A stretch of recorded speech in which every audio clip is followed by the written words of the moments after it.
तो रेसन लाइका नहीं खी हमरा के दुनिया लेजेंड कहला कहानी बा दीप ईगो बा साइलेंट हम आदमी ना सिस्टम बानी हम लाइका ना सिस्टम बानी जेकर सोच ऊंचा वो विजन बानी कच्चा रास्ता लेकिन चाल टाइट गाफ के गली से स्टेडियम के लाइट जेकर मुंह में बाजार है खुद के ही कहानी काला सबके काम ऐसा न जवन साउंड करे हैसियत आइसन की दुश्मन थर थर कापे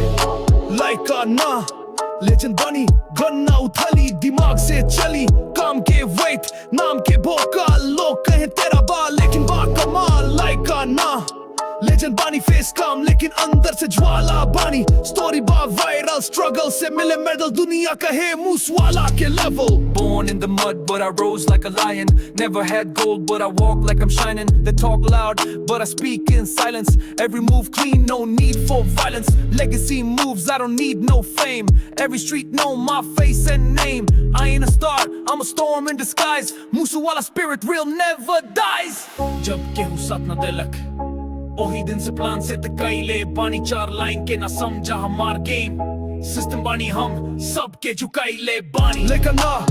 लेजेंड बानी अब सब चुप होई कहे कि हम बोलत बानी गाना ना मैनिफेस्टो बाई गाड़ी ना ब्रेन हमार बा जीटी लाइका ना लेजेंड बानी बात करी सीधा ईगो में Gandhi power silent impact loud अकेले रही चलल बनाल फुल क्राउड जेसन मूसेवाला के गीत हर लाइन बा जख्म और जीत माइक उथलब होई धमाका भोजपुरी में आयल माफिया के परदादा enemies call but I never look bank प्यार बा रियल पर दुश्मन के बा स्लैप लाइन बा फायर लिरिक्स बा वार बिना गुन के हम बनाली स्टार गाना खत्म ना बा ई ट्रेलर बा असली सीन ता अभी बाकी बा नाम छोड़ी काम याद रखी जेकर दिल में दर्द उहे गीत लिखी एन